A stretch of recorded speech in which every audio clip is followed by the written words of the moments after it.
नमस्कार. आज मी प्रत्येक आई-बाबांशी मनापासून एक गोष्ट बोलणार आहे. जर तुमची मुलं दिवसेंदिवस मोठी होत असतील आणि तुम्हाला असं वाटत असेल की मोठी झाल्यावर माझ्या मुलांनी माझं ऐकावं, माझा आदर करावा आणि कोणतीही गोष्ट माझ्यापासून लपवू नये, तर हा व्हिडिओ नक्की शेवटपर्यंत पहा. कारण आज मी तुम्हाला आरडून, ओरडून, रागवून किंवा शिक्षा करून मुलांना कसं ऐकवायला लावायचं हे सांगणार नाही. उलट मी तुम्हाला अशा काही छोट्या गोष्टी सांगणार आहे, ज्या रोजच्या आयुष्यात केल्या तर मुलं मोठी झाल्यावरही स्वतःहून तुमचं ऐकतील, तुमच्याशी मन मोकळं बोलतील आणि तुमच्यावर विश्वास ठेवतील. पहिली गोष्ट, प्रत्येक पालकांना असं वाटतं की मी माझ्या मुलांना किती काही शिकवलं आहे, किती चांगले संस्कार देत आहे आणि त्यांचे प्रत्येक हट्ट पूर्ण करत आहे, तरीही ते आमचं ऐकत का नाहीत. पण या सगळ्यांचा विचार करण्याआधी एक गोष्ट लक्षात ठेवा. मुलं आपल्या शब्दांपेक्षा आपल्या वागण्याकडून जास्त शिकतात. त्यामुळे तुम्ही घरात कसं वागता हेच आपली मुलं शिकत असतात. तुम्ही त्यांच्यासमोर असं काही वागायला पाहिजे की पुढे जाऊन तुम्हीच त्यांचे आदर्श व्यक्ती बनला पाहिजे. बऱ्याच आईबाबांना वाटतं की मुलांनी आपलं ऐकावं, पण खरं ऐकणं म्हणजे नक्की काय? तर मुलांनी तुमच्यावर इतका विश्वास ठेवावा की त्यांना आनंद झाला तरी सर्वात आधी तुमच्याकडे यावेत आणि अडचण आली तरीही सर्वात आधी तुमच्याशीच बोलावं. एवढं घट्ट नातं तुम्ही तुमच्या मुलांशी तयार करायला हवं.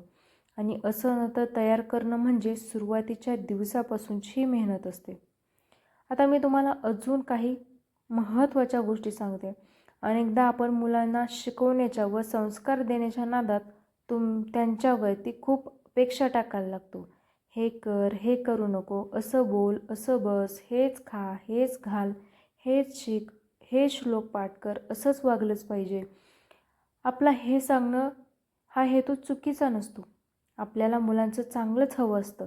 पण जेव्हा प्रत्येक गोष्ट हेच करायचं अशीच होते, तेव्हा मुलांना असं वाटायला लागतं की त्यांचं स्वतःचं मत, आवड, त्यांचा विचार यांना काहीच किंमत नाही. आणि मग काही मुलं शांत होतात, तर काही मुलं हट्टी होतात, काही मुलं उलट उत्तरं द्यायला लागतात. आणि कारण ते वाईट असतात म्हणून नाही, तर त्यांना स्वतःचं अस्तित्व दाखवायचं असतं, पण ती संधी देत नाहीत. म्हणून मुलांवर सतत नियम लादण्यापेक्षा त्यांना नियमांमागचं कारण समजावून सांगा. त्यांना प्रश्न विचारू द्या, त्यांना विचार करू द्या आणि सगळ्यात महत्त्वाचं म्हणजे तुम्ही स्वतः असे जगा की मुलांना तुमच्याकडे बघून शिकावं असं वाटेल. जर तुम्हाला मुलांनी पुस्तक वाचावं असं वाटत असेल, तर त्यांनी तुम्हालाही पुस्तक वाचताना पाहिलं पाहिजे. जर तुम्हाला मुलांनी मोठ्यांचा आदर करावा असं वाटत असेल, तर त्यांनी तुम्हाला इतरांशी आदराने बोलताना पाहिलं पाहिजे. अशा काही गोष्टी आहेत ज्या तुम्हाला तुमच्या मुलांमध्ये पाहाव्याशा वाटत असतील, तर त्या तुम्ही स्वतः पाळायला हवेत. लक्षात ठेवा, मुलं आपल्या सांगण्यापेक्षा आपल्या जगण्याकडून जास्त शिकतात. म्हणून घरात असं वातावरण तयार करा जिथे प्रेम असेल, आदर असेल, मोकळा संवाद असेल आणि चांगल्या माणसांचा सहवास पण असेल. कारण मुलांना चांगलं बनवण्याचा सर्वात सोपा मार्ग म्हणजे त्यांच्यासमोर चांगली माणसं आणि चांगलं वातावरण उभं करणं. आणि ही पण एक गोष्ट आहे की मुलं आपल्या कानांनी कमी आणि डोळ्यांनी जास्त शिकतात. तुम्ही रोज जे जगता तेच उद्या मुलं तुमचे जगणार आहेत. म्हणून मुलांना चांगलं बनवण्यापेक्षा स्वतः चांगलं बनवून दाखवा. कारण पालक हेच पहिलं मुलांचं पुस्तक असतं आणि घर हीच त्यांची पहिली शाळा असते. आता आपण अशा काही गोष्टी बघूया किंवा सवयी म्हणा की ज्या पालकांना टाळता येऊ शकतात. पहिली आहे मुलांचं पूर्ण ऐका. आपण अनेकदा मुलं बोलायला लागली की मध्येच थांबवतो आणि म्हणतो, आधी हे कर, नंतर बोल, असे म्हणतो.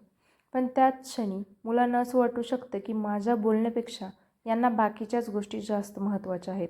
म्हणून दिवसातून एकदा तरी आपल्या कामातून वेळ काढून त्यांचं बोलणं पूर्ण ऐका.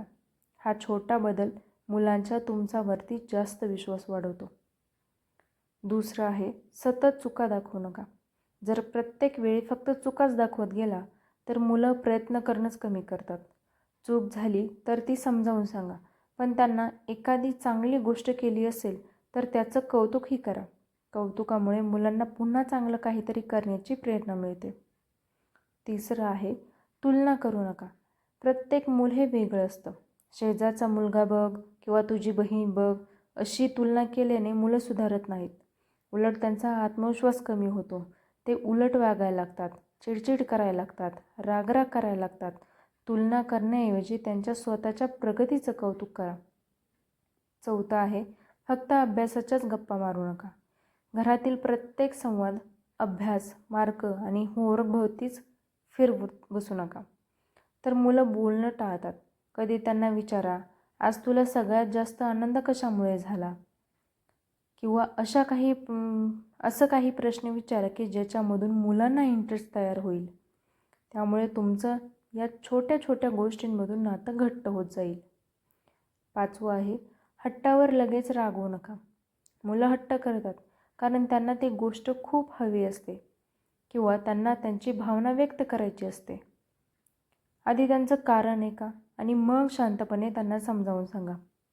प्रत्येक हट्ट पूर्ण करणे योग्य नसतं, पण प्रत्येक हट्टावर रागवणंही योग्य नसतं. 6 आहे, घरात आधीच नियम ठरवून ठेवा. मुलांना मर्यादा समजवण्यासाठी नियम आधीच स्पष्ट असणं गरजेचं असतं. उदाहरणार्थ बघा, दुकानात जाण्यापूर्वी सांगा की आज आपण फक्त बघणार आहोत किंवा आज एकच वस्तू घेणार आहोत.